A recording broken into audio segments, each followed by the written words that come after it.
Sehari setelah bom bunuh diri meledak di gerbang kompleks Gereja Katedral Makassar, polisi menggelar serangkaian penggerbekan di sejumlah lokasi. Dari penggerbekan terhadap jaringan jamaah Ansarud-Daulah di Condet, Jakarta Timur, polisi menangkap seorang terduga teroris berinisial HH dan menyita sejumlah bom, 1 unit mobil, serta beberapa identitas milik terduga teroris. Salah satunya, kartu anggota Ormas FPI yang telah dinyatakan sebagai ormas terlarang di Indonesia. Sejumlah bom yang ditemukan di rumah terduga teroris di Condet kemudian diledakkan. Tim Densus 88 meledakkan 3 bom di lapangan terbuka di kawasan Kramat Jati.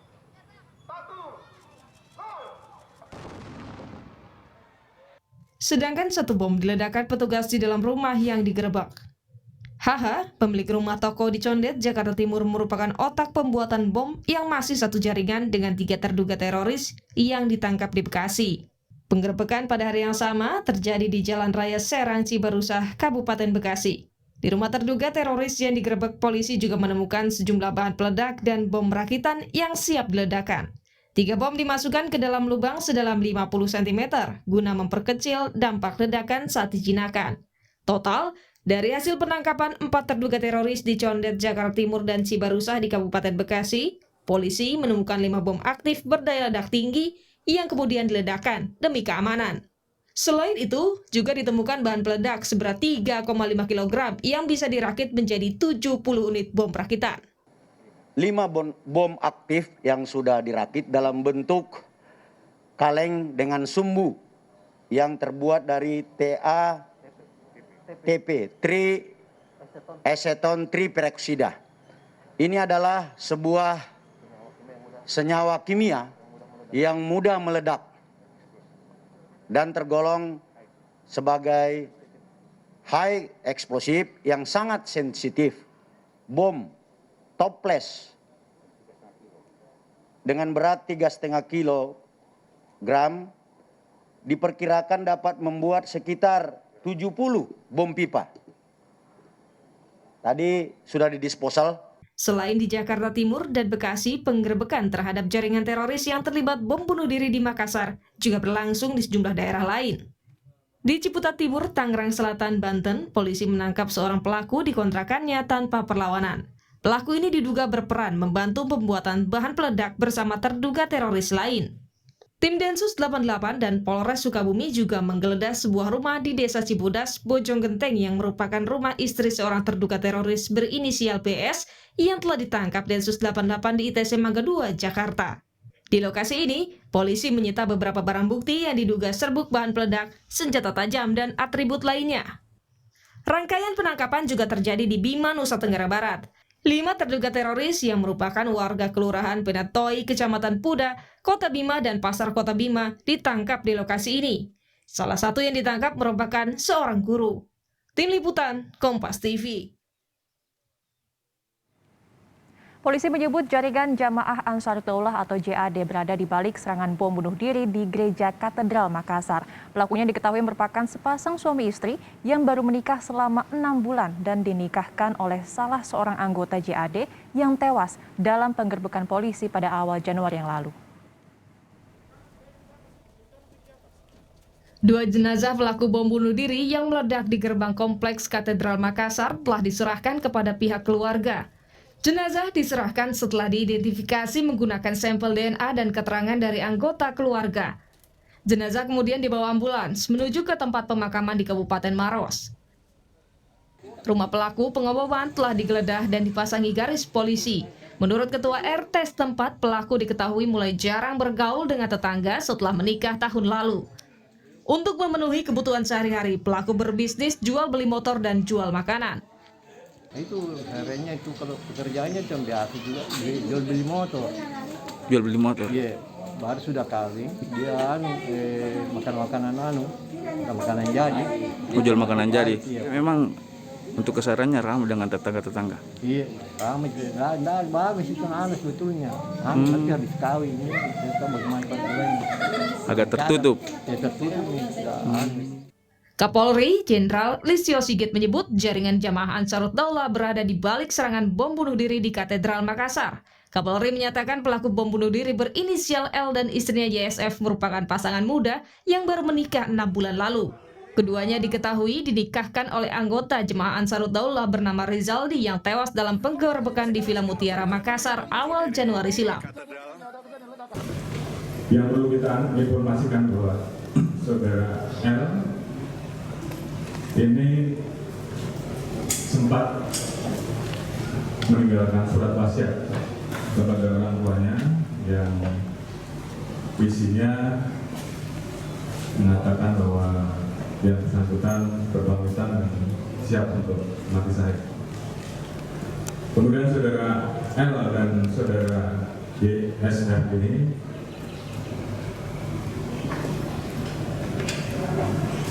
beberapa bulan yang lalu, tepatnya 6 bulan, dinikahkan oleh Rizaldi yang beberapa waktu lalu telah ditangkap di bulan Januari. Rizaldi dan Sulika adalah kelompok JAD yang memiliki keterkaitan dengan peristiwa penokoman di Gereja Katedral dulu di pada tahun 2018. Serangan bom bunuh diri di Katedral Makassar hari Minggu lalu terjadi setelah penangkapan terhadap puluhan anggota JAD.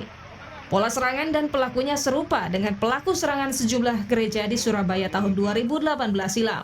Salah satu kesamaannya adalah aksi teror melibatkan sel yang berbasis keluarga. Tim Liputan, Kompas TV. Mantan Wakil Presiden Yusuf Kala meninjau langsung Gereja Katedral Makassar yang menjadi lokasi peledakan bom. Dalam kunjungannya, Yusuf Kala menyampaikan rasa bela sungkawa kepada para korban ledakan. Dan sebelumnya Yusuf Kala juga menggelar pertemuan dengan pemuka agama se-Sulawesi Selatan. JK meminta pemuka agama untuk mengajak warga untuk tidak terprovokasi dengan isu terorisme. Seluruh umat Katolik yang ada di sini, tapi karena Imam Asar ini bukan masalah Katolik saja, ini masalah kemanusiaan. Apa pesan-pesannya tadi Pak yang disampaikan? Ya, tentu menyatakan rasa simpati dan rasa duka atas kejadian ini. Ya, itu semuanya. Menteri Agama Yakut Khalil Qomas juga datang ke Gereja Katedral Makassar untuk melihat langsung dampak aksi peledakan bom yang terjadi. Menteri Agama mengimbau jemaat gereja tenang dan tidak takut untuk beribadah karena aparat menjamin keamanan di Makassar. Menyampaikan keprihatinan, menyampaikan simpati kepada pihak Katedral Makassar ini atas kejadian kemarin. Kita semua berduka dan kita berharap kejadian seperti ini tidak terulang kembali. Saya sampaikan kepada Pak Uskup tadi agar menenangkan jamaatnya.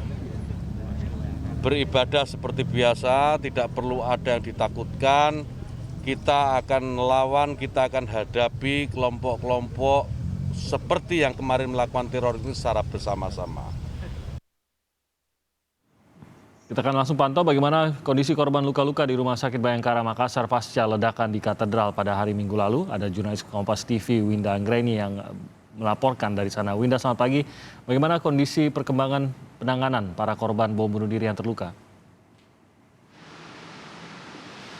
Ya, saat ini seluruh korban bom bunuh diri gereja katedral yang dirawat di Rumah Sakit Bayangkara, Kota Makassar kondisinya kian membaik hingga saat ini. Kami juga tadi sempat berbincang dengan salah satu warga yang menjadi keluarga korban yang menyatakan bahwa 2 orang anaknya yang menjadi korban pada saat ledakan di gereja katedral Makassar kondisinya kian membaik, hanya saja masih mengalami trauma akibat ledakan tersebut, namun dari pihak rumah sakit sudah melakukan pendampingan secara psikologis. 13 korban yang dirawat di Rumah Sakit Bayangkara karena mengalami luka sedang hingga berat karena terkena serpihan dan juga luka bakar pada saat ledakan, semuanya sudah dirawat di ruang perawatan. Setelah sebelumnya 2 orang berada di ruang ICU dan telah menjalani operasi, namun kondisinya kian membaik. Kami masih menunggu seperti apa kondisi lanjutan dari seluruh korban karena nantinya akan dievaluasi pada siang hari ini apakah sudah ada korban yang boleh untuk melakukan rawat jalan. Sementara itu 2 orang lainnya masih dirawat di Rumah Sakit Siloam yang juga kondisinya juga kian membaik. Sementara 4 orang lainnya sudah diperbolehkan untuk rawat jalan. Sementara itu pada kemarin siang, jenazah dari 2 pelaku bom bunuh diri di Gereja Katedral Makassar yaitu L dan juga YSF juga sudah diserahkan ke pihak keluarga setelah data postmortem ataupun juga data antemortem dari keluarga sudah dikumpulkan pada kemarin, dan untuk proses identifikasi juga sudah selesai pada siang kemarin, Timothy. Bagaimana dengan kondisi keamanan di Makassar, baik itu di area lokasi kejadian maupun secara umumnya di Makassar pasca serangan bom bunuh diri hari Minggu lalu?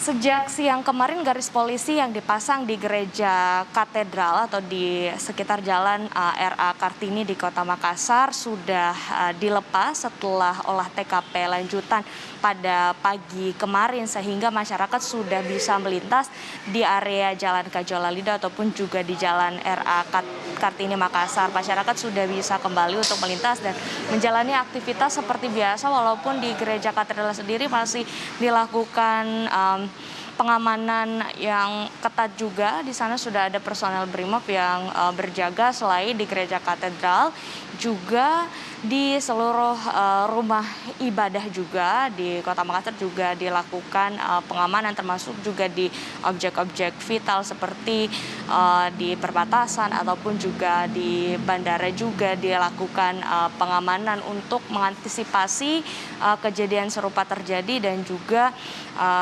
pada saat Kapolri juga berkunjung ke Kota Makassar mengimbau untuk masyarakat tidak panik dan juga tetap tenang, dapat menjalankan ibadah dan juga aktivitas seperti biasa, dan mempercayakan sepenuhnya proses untuk pengusutan aksi teror bom bunuh diri di Gereja Katedral ini kepada tim Densus 88 ataupun juga pihak kepolisian, karena aparat menjamin keamanan warga di Kota Makassar. Timothy.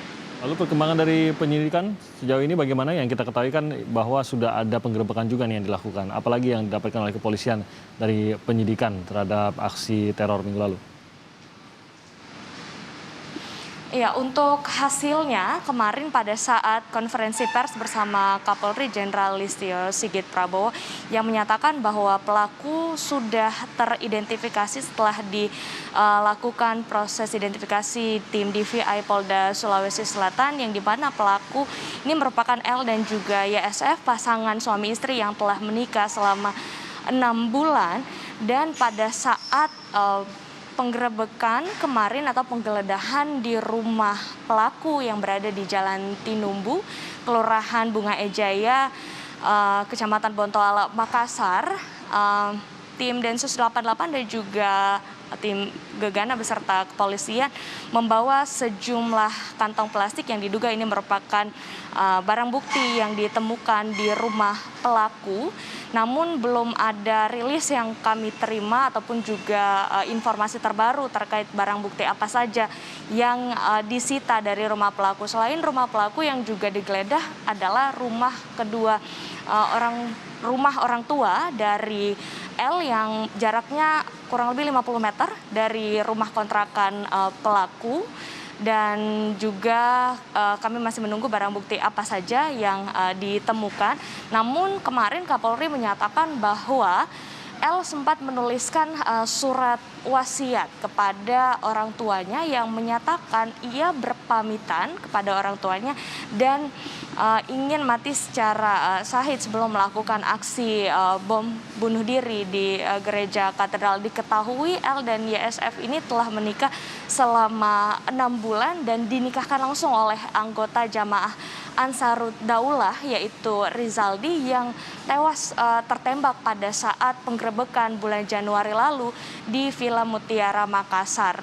Kepolisian menyatakan bahwa L, YSF dan juga Rizaldi ini merupakan kelompok dari Jamaah Ansarud Daulah yang juga sering mengadakan kajian di kawasan Villa Mutiara Makassar. Dari penggeledahan kemarin juga ada 4 orang juga yang diamankan oleh pihak kepolisian, yang dimana 4 orang ini adalah AS, SAS, MR, dan juga AA yang masing-masing memiliki peran dalam aksi bom bunuh diri di gereja Katedral Makassar, memiliki peran untuk melakukan doktrin terorisme, kemudian juga memiliki peran untuk membeli bahkan membuat alat peledak untuk dilakukan ataupun juga sebelum kejadian bom bunuh diri di gereja Katedral Makassar. Kita masih menunggu informasi terbaru dari hasil olah TKP lanjutan juga yang sudah dilakukan kemarin pagi, dan juga barang bukti apa saja yang disita dari 2 titik penggeledahan di Jalan Tinumbu Makassar. Timothy. Baik, terima kasih Winda Anggreni atas laporannya dari Makassar, Sulawesi Selatan.